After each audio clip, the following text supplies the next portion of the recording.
Hello नमस्कार, स्वागत है आप सभी का। मेरा नाम है शेखर गुप्ता और आप देख रहे हैं फिजिक्स संकल्पना। बात करने वाले हैं नए चैप्टर की। प्रकाशिकी हमने पढ़ के ख़त्म कर दिया। पिछला वीडियो हमने किया था तरंग प्रकाशिकी का लास्ट, और आज शुरू करने वाले हैं बिल्कुल एक नया टॉपिक जिसको आप जानते हैं मॉडर्न फिजिक्स के नाम से, आधुनिक भौतिक विज्ञान के नाम से। आज के बाद सिलेबस ख़त्म होने तक जितना भी फिजिक्स हम पढ़ने वाले हैं सब आता है मॉडर्न फिजिक्स के अंदर। बच्चों, मॉडर्न फिजिक्स का मतलब ये नहीं है कि हम आज की बात करने वाले हैं बिल्कुल जो भी चल रहा है। हम बात करने वाले हैं लगभग अपने पिछले 100 से 150 सालों के बीच की। 1887-85 से शुरू करेंगे और अब तक की बातें जो होंगी वो आती हैं हमारी मॉडर्न फिजिक्स के अंदर। क्या बातें करेंगे, क्या टॉपिक्स पढ़ने वाले हैं, जल्दी ही मैं आपको बताने वाला हूँ। लेकिन ये मान के चलिए कि ये पोर्शन जो आप शुरू करने वाले हैं बहुत ही इंपॉर्टेंट, बहुत ही आसान। ये मान लीजिए अब तक आपने जितना भी पढ़ा है उस सब में सबसे आसान क्या है, मॉडर्न फिजिक्स। मज़ा भी आपको आने वाला है। मैं टॉपिक शुरू करूं, चैप्टर का नाम आपको बताऊं, उससे पहले मैं आपको थोड़ा सा ना इसकी हिस्ट्री बताता हूं, जिससे ना आपको कुछ चीज़ें कनेक्ट कर पाएँ आप, जिससे पता चले कि हाँ क्यों पढ़ रहे हैं हम, ये क्यों पढ़ने की ज़रूरत पड़ी, क्योंकि पहले ऐसा हुआ। तो चलिए शुरू करते हैं आज का वीडियो बिना किसी देरी के। और कोई हेडिंग नहीं लगानी है अभी, बस सुनते रहिए। जो चीज़ ऐसा लगे कि हाँ ये नोट करने लायक है, नोट कर लीजिएगा। सबसे पहली बात करता हूँ बच्चों में, वही अपना सन 1675, जब न्यूटन साहब ने प्रकाश का अध्ययन किया और बताया कि प्रकाश कणों से मिलकर बना है या कणों के रूप में चलता है, और उस सिद्धांत को नाम दिया गया कणिका सिद्धांत। सबने पढ़ रखा है। जब मैंने आपको तरंग प्रकाशिकी पढ़ाना शुरू किया तो सबसे पहले वीडियो में मैंने पढ़ा था कणिका सिद्धांत। इस सिद्धांत में न्यूटन साहब कह चुके हैं कि प्रकाश ना कणों से मिलकर बना है, जिनको कणिका बोलते हैं। इनका आकार बहुत छोटा होता है, वो ये भारीहीन होते हैं, इनमें कोई द्रव्यमान नहीं है। इसी के 3 साल बाद बच्चों 1678 में आते हैं हाइगेंस साहब। ये बातें हम बार बार कर चुके हैं जब हमने तरंग प्रकाशिकी पढ़ी, लेकिन यहाँ पढ़ना जरूरी है, नहीं पढ़ोगे तो समझ नहीं आएगा। हाइगेंस सिद्धांत, हाइगेंस का तरंग सिद्धांत, हाइगेंस का तरंग सिद्धांत। और हाइगेंस सर ने कहा कि भैया कण नहीं है प्रकाश। 3 साल बाद ही न्यूटन साहब के, प्रकाश तो तरंग है, प्रकाश तरंगों के रूप में चलता है ना कि कणों के रूप में।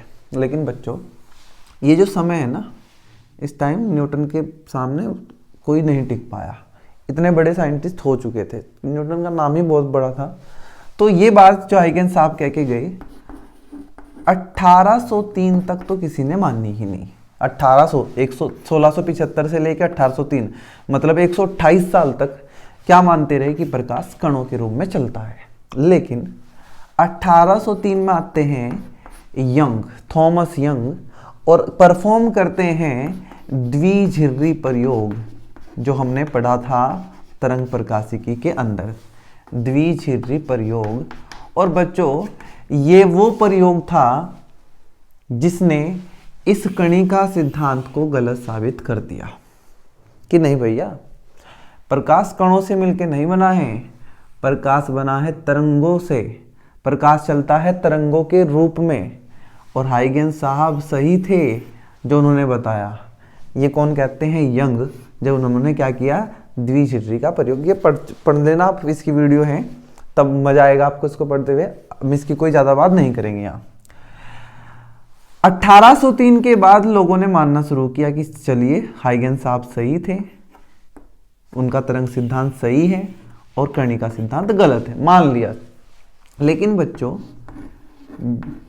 1887 मतलब 84 साल बाद यंग के एक ऐसी घटना हुई, एक वैसे वैज्ञानिक ने ऐसी घटना देखी जिससे उन्होंने लगा यार कि ये प्रकाश ना कुछ गड़बड़ कर रहा है, ये अपना रूप बदल रहा है भाई, कभी कण बन जाता है कभी तरंग बन जाता। हुआ क्या 1887 में, हेनरिक हर्ट्ज के नाम के एक साइंटिस्ट, हेनरिक हर्ट्ज नाम के एक साइंटिस्ट थे, और बच्चों ये अपनी लैब में बैठे हुए प्रयोग कर रहे थे। प्रयोग किस नाम का, क्या चीज ये देख रहे थे ये भी मैं बता देता हूं। 1835 के लगभग मैक्सवेल साहब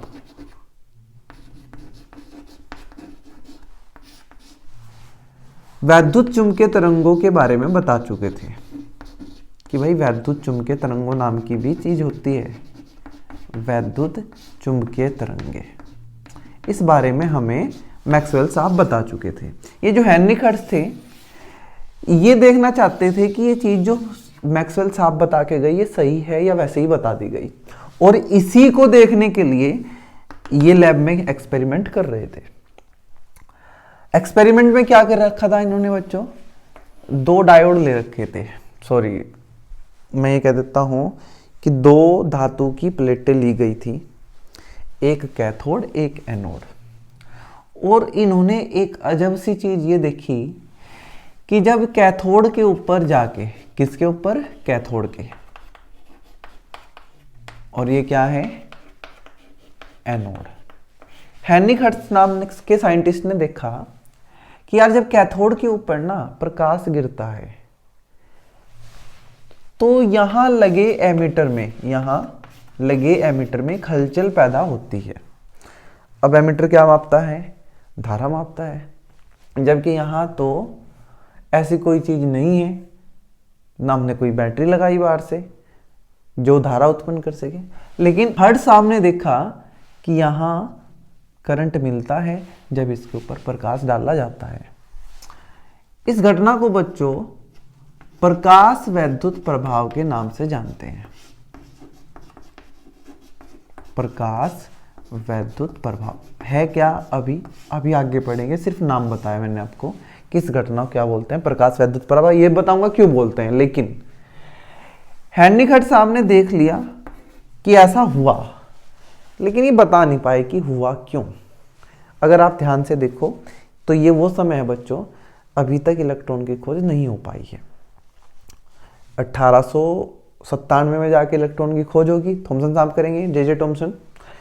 तो अभी तक इलेक्ट्रॉन की खोज नहीं हो पाई है, और हर्ट्ज साहब इस बात को एक्सप्लेन नहीं कर पाए, इस बात की व्याख्या नहीं कर पाए। उन्होंने कहा कि यार दिखता है ऐसा हो रहा है, क्यों हो रहा है नहीं पता। इसके 1 साल बाद ही 1888 में एक नए साइंटिस्ट आते हैं, होलवेज, और ये बताते हैं कि जो हेनरिक हर्ट्ज साहब देख रहे हैं वो बात बिल्कुल सही है। ऐसा हो रहा है कि जब यहाँ प्रकाश डाला जाता है तो यहाँ एक धारा दिखाई देती है हमें सर्किट में, जो बिना बैटरी के है। कोई अजब ही चीज हो रही है भाई। अब बात चलती रही, बातें बढ़ती रही आगे। फिर 1897 का समय आया और इस समय इलेक्ट्रॉन की खोज कर ली गई, और बढ़ते बढ़ते बढ़ते समय आता है 1905, और निकल के आते हैं आइंस्टीन। और आइंस्टीन ने इसकी ऐसी धमाकेदार व्याख्या करी बच्चों प्रकाश वैद्युत प्रभाव की, कि इसी के लिए सन 1923 में उन्हें मिला नोबेल पुरस्कार। जानते ही होंगे सब नोबेल पुरस्कार, जो फिजिक्स पढ़ रहे हैं लोग उन्हें नोबेल पुरस्कार के बारे में जानकारी होगी जरूर। अब ये सब हुआ क्या, ये है क्या, यही हमें आगे पढ़ना है। चैप्टर का नाम है बच्चों, अब मैं शुरू करता हूं। ये आपको पता होनी चाहिए बात, ये मैंने बताई है। एग्जाम में कोई नहीं आपसे पूछेगा, हो सकता है 1-2 नंबर में पूछ लें कि भाई प्रकाश वैद्युत प्रभाव की घटना खोज किसने की, तो बता देंगे हेनरिक हर्ट्ज ने की, लेकिन ये एक्सप्लेन नहीं कर पाए, ये बात ध्यान रखें। अब मैं आपको एक सिस्टमेटिक तरीके से आगे बढ़ाता हूं यहां से, जिसके लिए आपको पहले चैप्टर का नाम पता होना चाहिए, चैप्टर का नंबर पता होना चाहिए। चैप्टर नंबर है 11 एनसीईआरटी का हमारी। चैप्टर का नाम है विकिरण एवं पदार्थ की द्वैत प्रकृति। विकिरण एवं पदार्थ की द्वैत प्रकृति, ये हमारे चैप्टर का नाम है।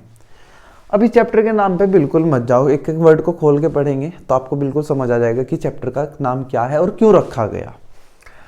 लेकिन सबसे पहले इस चैप्टर के बारे में बात करने से पहले मैं घटना की बात करूंगा, जिसका नाम है प्रकाश वैद्युत प्रभाव।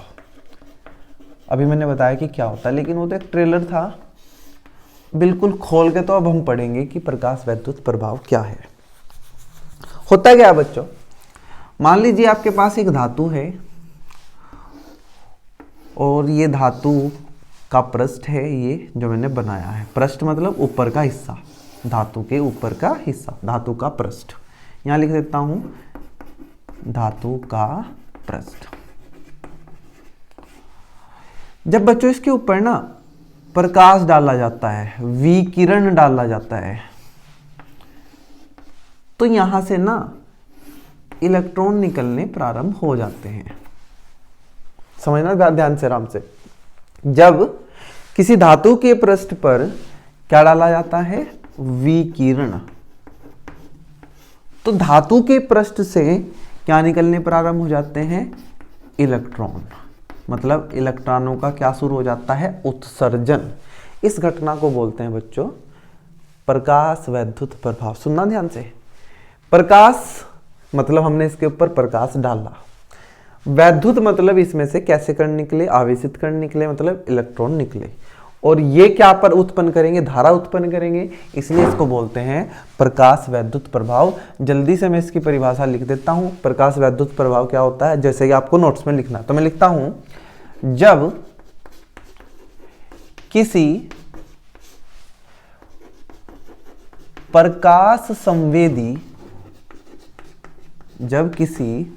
प्रकाश संवेदी धातु के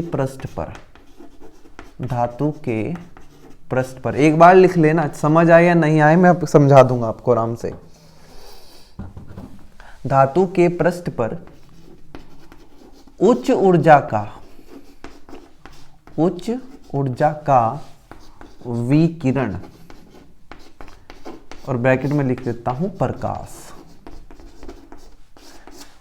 आपतित होता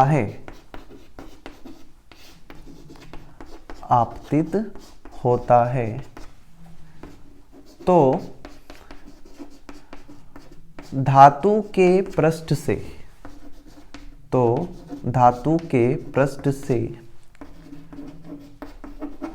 इलेक्ट्रॉनों का उत्सर्जन, निकलना प्रारंभ हो जाता है।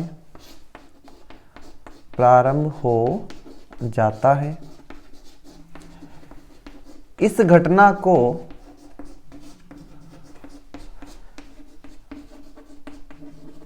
प्रकाश वैद्युत प्रभाव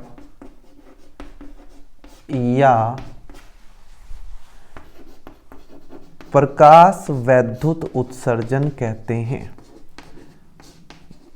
प्रकाश वैद्युत उत्सर्जन कहते हैं। अब समझिए, मैं आपसे पूछता हूं कि आपको कुछ बेसिक चीजें पता चली क्या कि क्या होता है। आपने कहा कि पता चल गया कि एक धातु का पृष्ठ है, उसके ऊपर प्रकाश डालते हैं, उस पर धातु के पृष्ठ से इलेक्ट्रॉन निकल जाते हैं, इस घटना को बोलते हैं प्रकाश वैद्युत प्रभाव। ये तो हमें पता है, लेकिन ये क्या लिख दिया इतना सारा।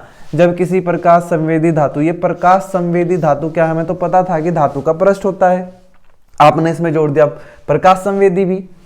मैंने कहा प्रकाश संवेदी का मतलब ये है कि उसके अंदर संवेदना होनी चाहिए प्रकाश के लिए। जैसे आप हैं, आपको किसी को दुखी देखा तो आपको भी दुख होता होगा, तो उसका मतलब आपके अंदर क्या है, संवेदना उसके लिए, अगले की। अब अगले आपके सामने कोई रोता फिर रहा, आप हंस रहे उसके ऊपर, तो उसका मतलब आपके अंदर संवेदना नहीं है। ऐसे ही मैं पूछ रहा हूं कि प्रकाश संवेदी का मतलब ये है कि ऐसा ना हो कि धातु के ऊपर प्रकाश डाल लें और उस पर कोई फर्क ही ना पड़ रहा, मतलब उसमें संवेदना ही नहीं है। आपने कहा कि यार इसमें तो इलेक्ट्रॉन नहीं निकले हैं, तो ऐसी धातु लेनी है जो प्रकाश संवेदी हो, जिसके ऊपर प्रकाश डालने पे उसके ऊपर कोई प्रभाव पड़े। अगर आप लेके बैठ गए ऐसी धातु जिस पे फर्क ही नहीं पड़ रहा, तो उससे इलेक्ट्रॉन नहीं निकलेंगे, ध्यान रखना। तो प्रकाश संवेदी का अर्थ समझ गए होंगे कि जिसके ऊपर प्रकाश डालने से उस पर फर्क पड़ता हो। जब किसी प्रकाश संवेदी धातु के पृष्ठ पर उच्च ऊर्जा का, अब ये क्या जोड़ दिया, उच्च ऊर्जा का। हमने कहा कि मान लीजिए धातु प्रकाश संवेदी भी है, आपने प्रकाश डाल दिया तब भी इलेक्ट्रॉन नहीं निकले। भाई आपने ढूंढ के प्रकाश संवेदी धातु लेके आए, आपने उसके ऊपर प्रकाश डाला, आपने देखा इलेक्ट्रॉन नहीं निकले हैं। क्यों नहीं निकले? क्योंकि आपने उसको इतनी ऊर्जा दी ही नहीं, प्रकाश के पास इतनी ऊर्जा है ही नहीं जो उससे इलेक्ट्रॉन निकाल सके। तो तो आपने कहा कि यार ऊर्जा तो देनी है, लेकिन उसकी ऊर्जा क्या होनी चाहिए, उच्च, बहुत ज्यादा। उच्च ऊर्जा का विकिरण, विकिरण को भी आप किससे समझेंगे, प्रकाश से, आपतित होता है, गिरता है आके, तो धातु के पृष्ठ से, इस धातु के पृष्ठ से इलेक्ट्रॉनों का उत्सर्जन प्रारंभ हो जाता है, इलेक्ट्रॉन निकलने प्रारंभ हो जाते हैं। इस घटना को प्रकाश वैद्युत प्रभाव या प्रकाश वैद्युत उत्सर्जन कहते हैं। उत्सर्जन का मतलब होता है निकलना। प्रकाश का मतलब प्रकाश डाला गया, वैद्युत का मतलब है इससे इलेक्ट्रॉन निकले हैं तो वे धारा का निर्माण करेंगे, मतलब कुछ ना कुछ वैद्युत की बात हो रही है, इसलिए इसको बोला गया प्रकाश वैद्युत प्रभाव। तो ये थी परिभाषा बच्चों प्रकाश वैद्युत प्रभाव की। उम्मीद है आपको समझ आ गई होगी। लेकिन अभी इसी पे ना घूम घूम के वापस आएंगे और इसको ना और अच्छे से समझेंगे। जितना आपके लेवल का है मैं बताता जाऊंगा, नई चीज आएगी तो फिर घूम के यहीं आएंगे कि क्या हुआ था। अब मैं ये नहीं बता रहा हूँ कि क्यों निकल रहे हैं, मैंने तो बात ही नहीं की। मैंने तो सिर्फ ये कहा कि ये धातु का पृष्ठ है, इसके ऊपर प्रकाश डाला, इससे इलेक्ट्रॉन निकल गए, इस घटना को बोलते हैं प्रकाश वैद्युत प्रभाव। क्यों हुआ, कैसे हुआ, ये हम कोई बात अभी करने वाली नहीं है। क्या हम बात ही नहीं करेंगे इसके बारे में, ऐसा नहीं है, करेंगे लेकिन सही समय आने पे, जब आप पक्के हो जाओगे समझने के लिए। बस अभी इतना समझो कि प्रकाश वैद्युत प्रभाव होता क्या है। अब बच्चों हुआ क्या, ये देखा गया कि अगर आप किसी धातु के पृष्ठ पे प्रकाश डालते हो, आपने प्रकाश संवेदी धातु ले ली, प्रकाश की ऊर्जा भी आपने बहुत ज़्यादा दे दी, तो ये इसकी गारंटी ये नहीं है कि प्रकाश वैद्युत प्रभाव होगा, मतलब उसके अंदर से इलेक्ट्रॉन निकलने शुरू हो जाएंगे। प्रकाश वैद्युत प्रभाव कब होगा, क्यों होगा, कैसे होगा, वो अभी हम पढ़ने वाले हैं। इसको मैं हटा देता हूँ, आप इसको नोट कर लेना जल्दी से। एक बात और बता दूं, इन निकलने वाले इलेक्ट्रॉनों को बोलते हैं प्रकाश इलेक्ट्रॉन, क्योंकि ये प्रकाश की वजह से निकले हैं इसलिए इसको बोला प्रकाश इलेक्ट्रॉन। चलिए अभी मैं हेडिंग रहने देता हूं प्रकाश वैद्युत प्रभाव, क्योंकि यही चलने वाला है, अभी तो इसी को पढ़ना है भाई हमें, प्रकाश वैद्युत प्रभाव।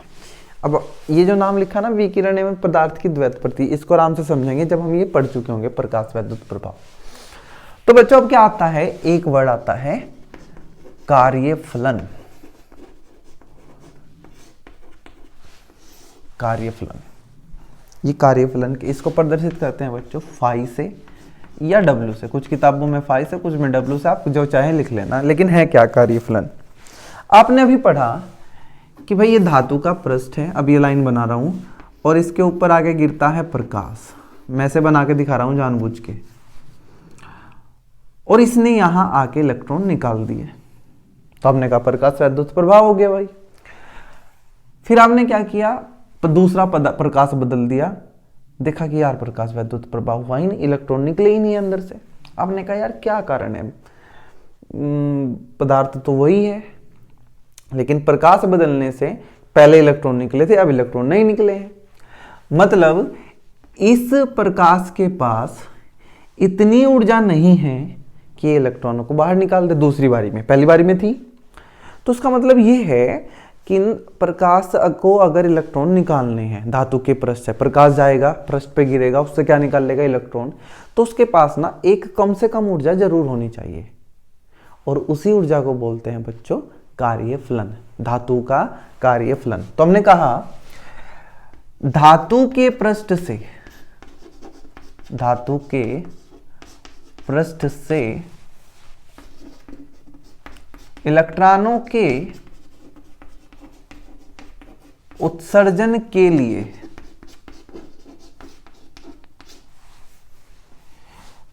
आवश्यक न्यूनतम ऊर्जा को किसका, धातु का कार्यफलन कहते हैं, धातु का कार्यफलन कहते हैं।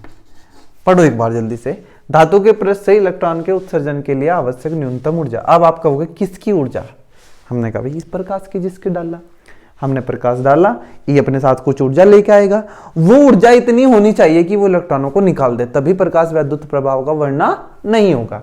और जो सबसे कम ऊर्जा चाहिए, मैं समझाता हूं, मैं आपको दिक्कत नहीं लेंगे, मान लीजिए धातु है और इससे इलेक्ट्रॉन निकालने के लिए मुझे 5 ऊर्जा चाहिए, 5 जूल, 5 इलेक्ट्रॉन वोल्ट, कुछ भी मान लीजिए, इलेक्ट्रॉन वोल्ट में होगा, जूल बहुत बड़ी मात्रा है, लेकिन मैं कह देता हूं 5। और आपने इसके ऊपर प्रकाश डाला 4 का, क्या ये प्रकाश इस धातु से इलेक्ट्रॉन निकाल पाएगा?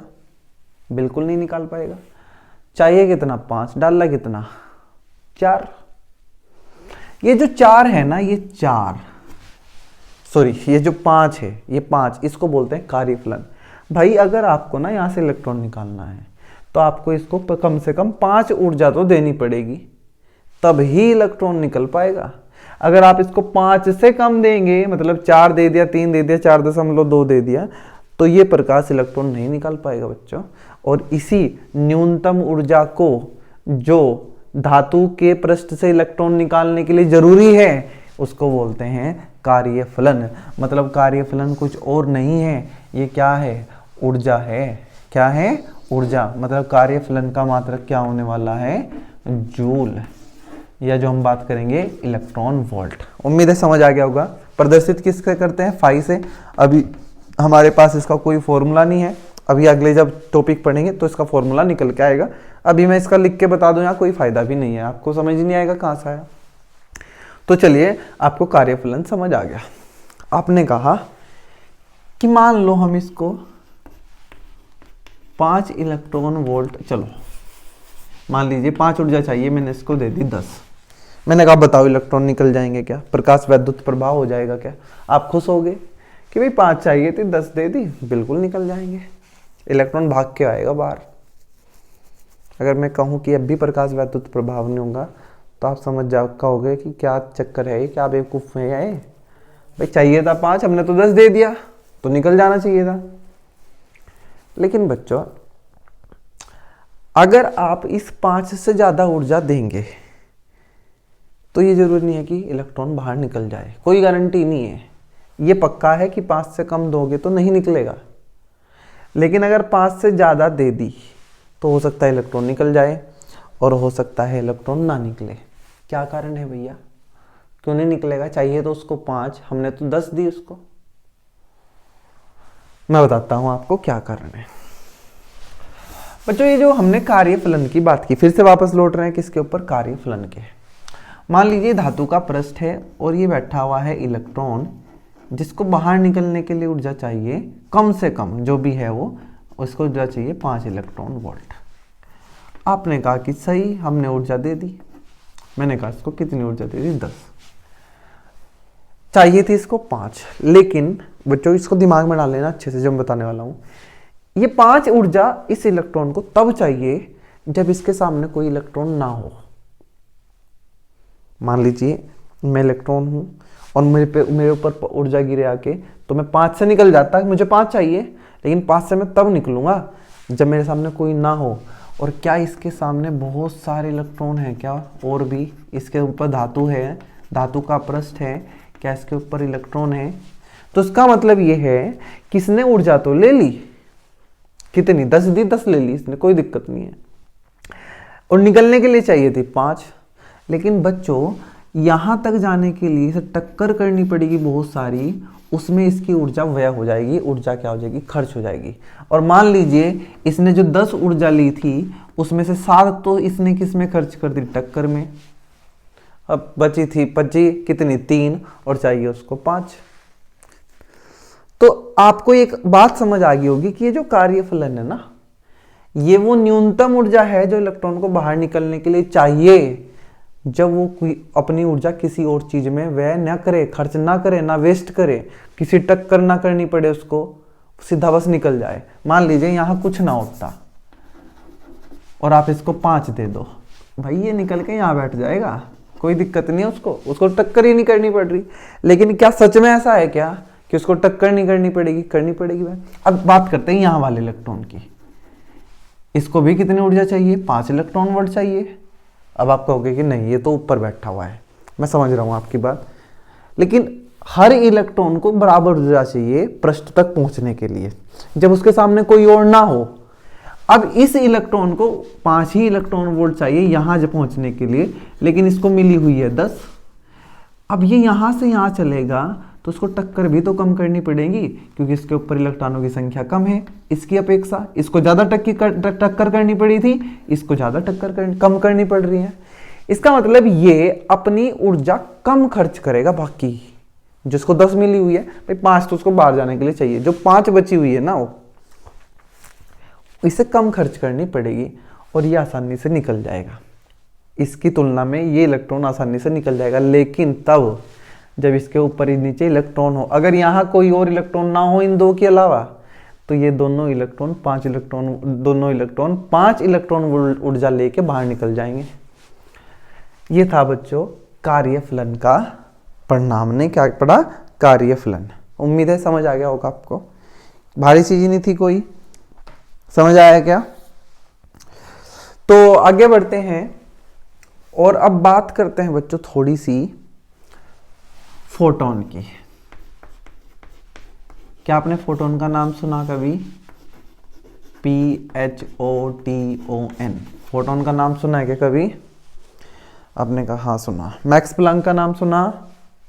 मैक्स प्लांक नाम के एक साइंटिस्ट थे बच्चों। उन्होंने ना ये कहा, बहुत सारे साइंटिस्ट ने कहा, लेकिन हम बात करने वाले हैं प्लांक की, कि प्रकाश ना तरंगों के रूप में नहीं चलता है।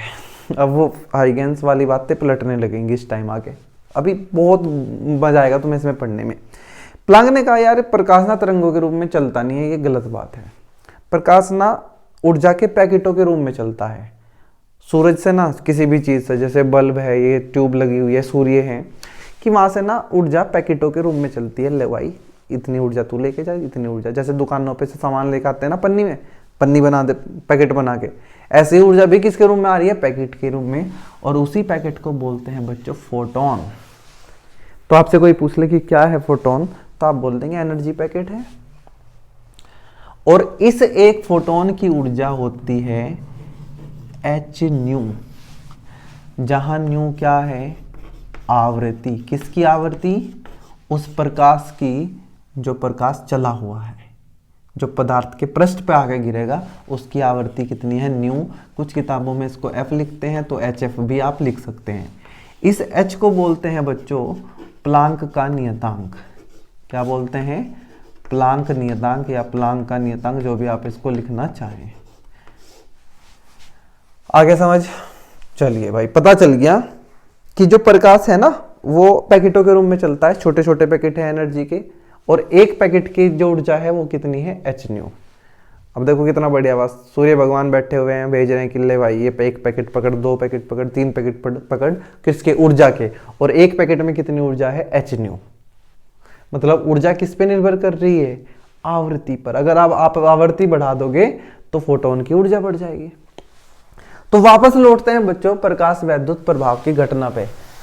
घुमा घुमा के करेंगे इसको भाई, मजा ही आ जाएगा बस आपको। हमने कहा कि ये है धातु का पृष्ठ और उसके ऊपर ये पड़े हुए हैं इलेक्ट्रॉन। आपने कहा ये तो बात हमें पता है भाई, अभी तो पढ़ के गए।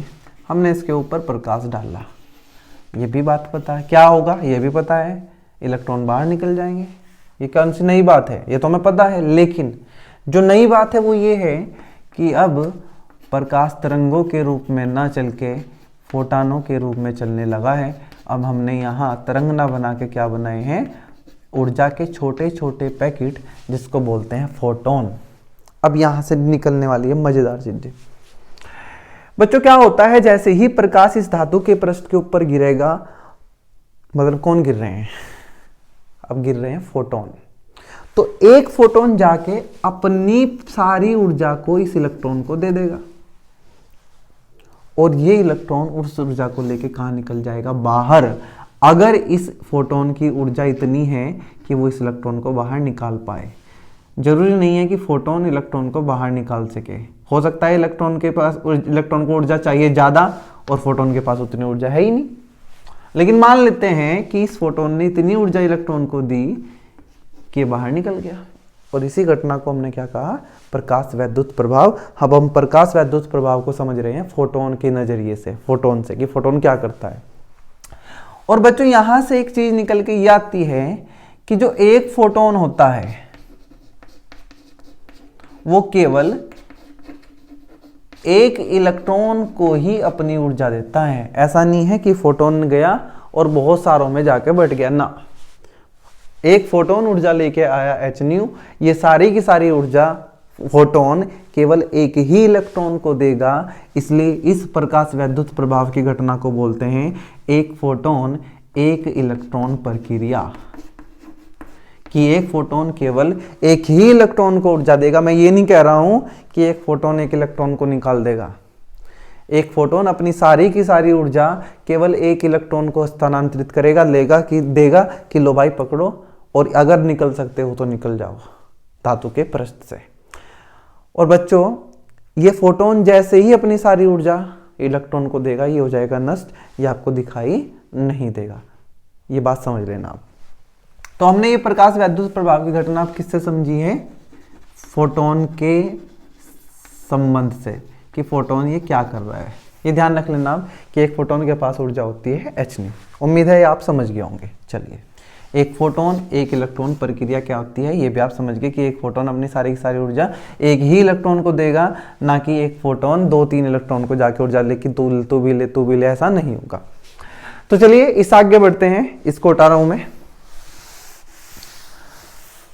अब बात करते हैं थोड़ी सी जाते जाते इस वीडियो के लास्ट में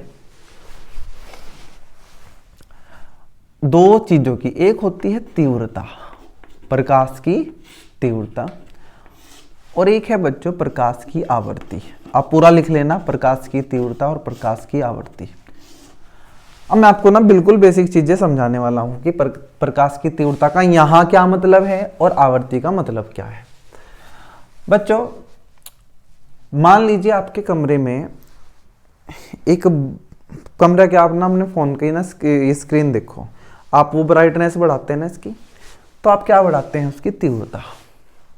अब यहां ये मान के चलिए कि प्रकाश की तीव्रता का मतलब है प्रकाश की मात्रा। प्रकाश जितना ज्यादा होगा प्रकाश की तीव्रता उतनी ही ज्यादा होगी। जब आपने पूरा खींच दिया उसको डंडे को अपने फोन के, तो फोन की स्क्रीन पूरी चमक रही है, मतलब प्रकाश की तीव्रता क्या है? सबसे ज्यादा। और जब आपने इसको कम कर दिया तो आप किस क्या घटा रहे हैं? प्रकाश की तीव्रता। तो तीव्रता का मतलब है प्रकाश की मात्रा, प्रकाश की मात्रा। कोई आपसे पूछे कि प्रकाश की तीव्रता बताओ, तो एक्चुअल में आपसे वो क्या पूछ रहा है? प्रकाश की मात्रा। और बच्चों, प्रकाश बना हुआ है किससे? किससे बना हुआ है? फोटानों से, प्लांक के हिसाब से। तो मतलब वो किसकी बात कर रहा है? फोटानों की मात्रा या फोटानों की संख्या। तो बच्चों, जब मैं ये कहूं आज के बाद कि मैंने प्रकाश की तीव्रता बढ़ा दी, तो आप समझ जाना कि मैंने किसकी मात्रा बढ़ाई है? प्रकाश की। मैंने किसकी मात्रा बढ़ाई है? फोटानों की।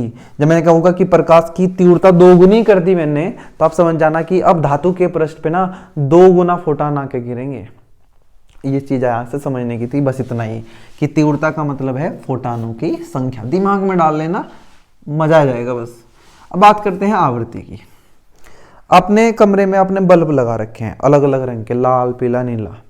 तो ये जो लाल, पीला, नीला है ना, ये बताते हैं आवृत्ति। कलर क्या बताता है? आवृत्ति या तरंगदैर्ध्य है। लेकिन मैं बात करने वाला हूं फोटान की। क्या आपने पढ़ा कि एक फोटान की जो ऊर्जा होती है E, वो होती है h न्यू, जहां न्यू क्या है? आवृत्ति। क्या है? आवृत्ति। मैंने कहा कि यार मैंने ना आवृत्ति बढ़ा दी, आवृत्ति को क्या कर दिया? बढ़ा दिया। तो क्या हुआ? आवृत्ति बढ़ने से क्या हुआ? ऊर्जा बढ़ गई भाई, ऊर्जा बढ़ गई। किसकी बढ़ गई ऊर्जा? फोटान की। ये तो किसकी ऊर्जा है? फोटान की। तो इसका मतलब ये है कि जब मैं तीव्रता बढ़ाऊंगा तो फोटानों की संख्या बढ़ेगी, और जब मैं आवृत्ति बढ़ाऊंगा तो फोटान की ऊर्जा बढ़ेगी। यहां से कुछ लोग आपको कंफ्यूज कर सकते हैं। बच्चों, ये जो तीव्रता है ना, ये सच में जो उसकी बेसिक डेफिनेशन है वो है ऊर्जा की मात्रा। तीव्रता क्या होती है? ऊर्जा। आपको वो बोलेगा कि जब तीव्रता बढ़ाते हैं तो क्या होता है, वो आपको पहले घुमाएगा। या आपने कभी ये पढ़ रखा हो कि तीव्रता का मतलब ऊर्जा है, तो तीव्रता बढ़ने से ऊर्जा बढ़नी चाहिए। मानता हूं मैं कि ऊर्जा बढ़ देगी, लेकिन वो फोटानों की बात नहीं कर रहा, फोटानों की ऊर्जा की बात नहीं कर रहा है, वो टोटल ऊर्जा की बात कर रहा है। जब आपने तीव्रता 2 गुनी कर दी तो फोटानों की संख्या 2 गुनी हुई ना। एक फोटान कितनी ऊर्जा लेके आ रहा है? HF। मान लीजिए 100 फोटान आ रहे थे, तो कितनी ऊर्जा आ रही थी? 100 HF। या 100 एच न्यू, जो भी आप बोलना चाहते हैं। 2 गुनी करेंगे तो कितनी आएगी? 200 एच न्यू। मतलब आप जब प्रकाश की तीव्रता बढ़ाते हैं तो आप क्या बढ़ा रहे हैं? फोटानों की संख्या। और फोटानों की संख्या बढ़ने से क्या बढ़ेगी? ऊर्जा, क्योंकि फोटान क्या लेके आ रहे हैं? ऊर्जा। लेकिन बच्चों, प्रकाश की तीव्रता बढ़ाने से एक फोटान की ऊर्जा पे कोई फर्क नहीं पड़ता है। क्या मेरी बात समझ आई आपको? मैं ही बता रहा हूं कि मान लीजिए आपने तीव्रता 2 गुनी कर दी, तो मैंने पूछा कि फोटानों की संख्या पे क्या फर्क पड़ा? हमने कहा भाई 2 गुना होगी, प्रकाश बढ़ाया तो फोटानों की संख्या 2 गुनी होगी। और एक फोटान कुछ ऊर्जा लेके आ रहा था, मान लीजिए 100 फोटान 100 ऊर्जा लेके आते तो 200 कितने लेके आएंगे? 200। तो ऊर्जा बढ़ी नहीं बढ़ी? हाँ, लेकिन ये ऊर्जा टोटल बढ़ी है, एक फोटान की ऊर्जा पे कोई फर्क नहीं पड़ा। एक फोटान तो एक ही ऊर्जा लेके आ रहा है। अब भी पहले 100 फोटान थे तो 100 ऊर्जा थी, अब 2 गुने हो गए तो 200 ऊर्जा होगी। लेकिन क्या एक फोटान की ऊर्जा पे कोई फर्क पड़ा? नहीं। मतलब तीव्रता का फोटान की ऊर्जा पे कोई फर्क नहीं पड़ता। आप घटाओ बढ़ाओ जाओ, फोटान की संख्या घटे बढ़ेगी, उसकी ऊर्जा पे कोई फर्क नहीं पड़ेगा। लेकिन जब आप प्रकाश की आवृत्ति बदलते हो तो आप बदलते हैं ऊर्जा।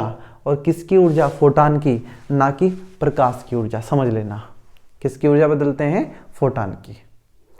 आप ओवरऑल किसको देख रहे हैं? अब फोटान की बात करिए हमने यहाँ तीव्रता और आवर्ती में। और बच्चों, ये जो 2 टर्म है तीव्रता और आवर्ती, अगर आपके दिमाग में घर कर गए तो आगे की वीडियो में आपको कोई दिक्कत नहीं होगी। और अगर ये समझ नहीं आए तो आगे की वीडियो भी गोल हो जाएंगी भाई, इसलिए इनको अच्छे से पढ़ लेना।